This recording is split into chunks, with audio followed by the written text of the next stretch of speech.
Welcome to the Presidential Pro-Life Teletown Hall, presented by Personhood USA. And now your host, Steve Deace. Back with more of this special edition here of the Steve Deace radio program. I want to thank Personhood USA for sponsoring this event. Support them with prayer and financial support. Join the movement at personhoodusa.com. Also want to welcome new listeners tonight on the BOT Radio Network, over 80 stations across the country, reaching the heart of America. We're joined by Keith Mason of Personhood USA. Keith, just take a second here for folks who are just tuning in to this special event. What are we hoping to accomplish here tonight with the candidates? Well, I think it's important to have the candidates have their positions on life known, and I know that tens of thousands of attendees are attending via town hall forum across the country and listening, even more than that, listening to us right now. But I think, listening to their positions and agreeing with them is sort of useless unless the people of Iowa actually show up and vote, and all of us show up and vote. So I think, going to Champion the Vote Iowa is a place where people can actually find out where their polling places is and get other Christians to show up to vote as well. But I'm really encouraged in how it's going, and this pledge that we have released to the candidates is an important piece to show, I think, where the candidates stand, and this is a great opportunity for them to articulate their convictions on life. Well, one of the signers of your presidential pledge joins us now. Former Senator Rick Santorum is here with us on the call. Rick, thank you for joining us this evening. We appreciate your time. It's great to be with you, Steve. I appreciate your work and promoting the sanctity of human life on your radio program, and it's great that you're here in Iowa holding folks' feet to the fire on this very important issue. Well, let's begin by giving you a couple of minutes just to make a statement to the many thousands that are listening right now about your moral conviction on the sanctity of life, why you signed this pledge.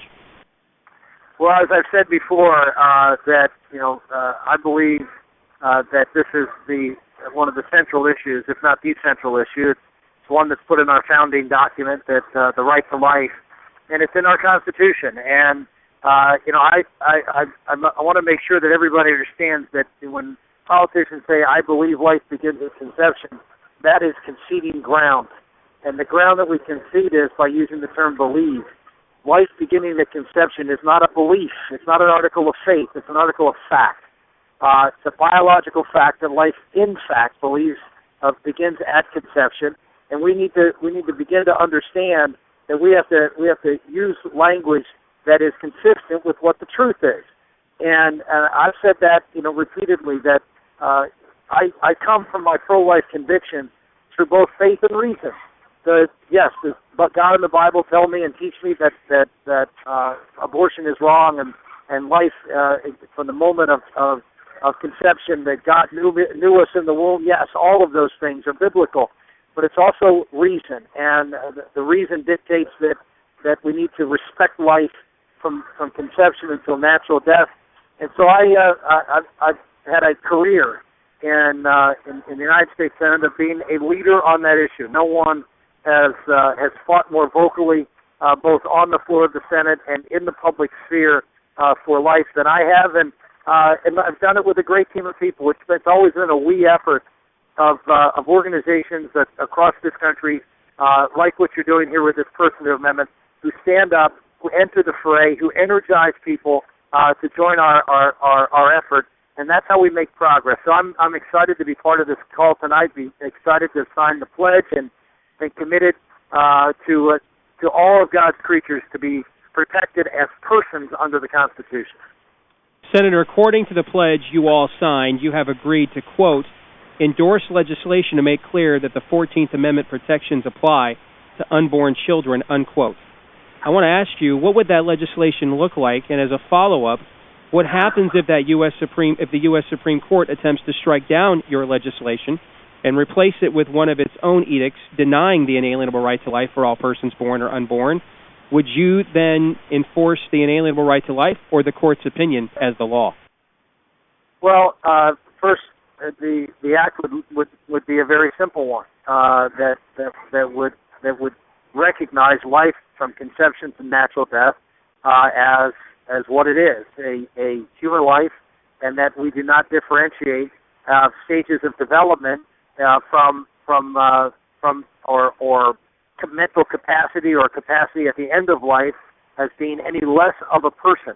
That personhood is defined that if the entity is genetically human and it's alive, it is a human life and it is a person as contemplated under our Constitution. And so the legislation would actually be one of those ones that would be simple and brief and to the point.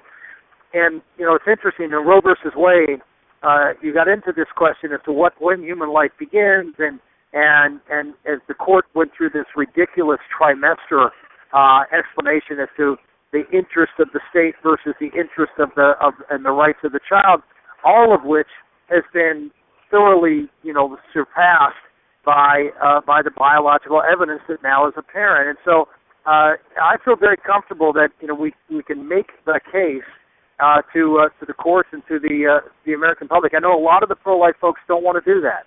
They want they want incrementalism, and incrementalism has its place. But I do believe that it's important to drive this issue home, to have the debate. I always say that having the debate may not end up in winning, but having the debate moves public opinion. If your reason is right and your assertions are true. With respect to what happens if the court strikes it down, well, you do what you do in every case when the court strikes it down. You fight, and you can fight from a variety of things. You can do what I did with the partial birth abortion statute when the court struck it down. We wrote another bill and said, "Court, you're wrong, and here's why you're wrong." And we passed another one, and we're able to get the court to reverse itself. Second thing you could do is I want to let you finish that your answer during the break. Stay tuned. You're listening to the Pro-Life Teletown Hall.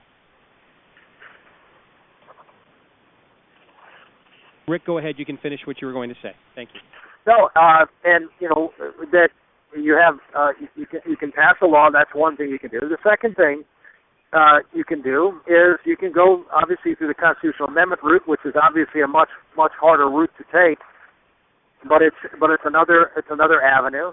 You can also look at things that you can do to sort of poke and prod the court from the standpoint of either through executive orders, through regulation, and I think it's really important to continue to test and challenge the court and give them opportunities to find the error of their ways and come to a resolution where all the branches of government can agree that this is the state of the law and the understanding under the Constitution. Keith Mason, you have a question for Senator Santorum? Yeah, I do, and I appreciate your signing of the pledge, Senator, and just appreciate your support here.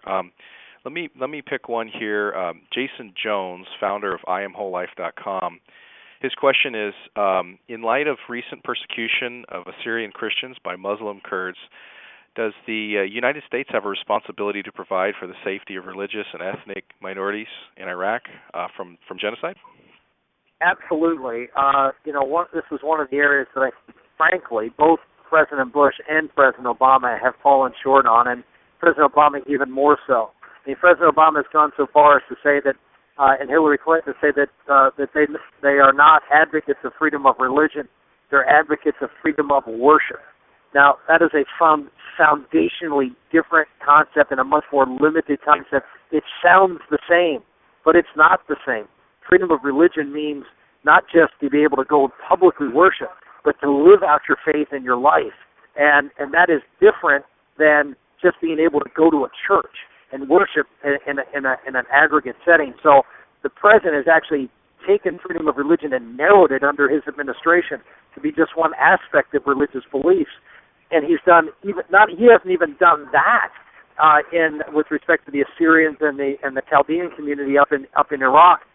And we have not stood up, and we have seen just horrendous persecution in Iraq, worse than you would expect in almost any country that we have bad relationships with. And our country has done nothing to call the Iraqis on it, have done nothing to push them to provide protection to religious minorities in that country. And as a result, because we have not done anything, they have allowed it to go on, and it's getting worse now, and I'm sure it will get worse after we leave. Keith, do you have any other questions for Senator Santorum? We got about 1 minute. 1 minute. I do. President Obama has used federal funding to force foreign countries to liberalize their abortion laws. Would you make any specific steps to undo what President Obama has done? Yeah, I put out a paper that we would change every executive order. We put the gag rule in with respect to abortion, family planning centers in this country. We would have the most aggressive position to protect life of any president in history, and I'd be very proud to do that on day one of my administration. Thank you, Senator, for joining us. We appreciate it. Thanks, Steve. God bless. Bye-bye. Same to you, brother. Take care.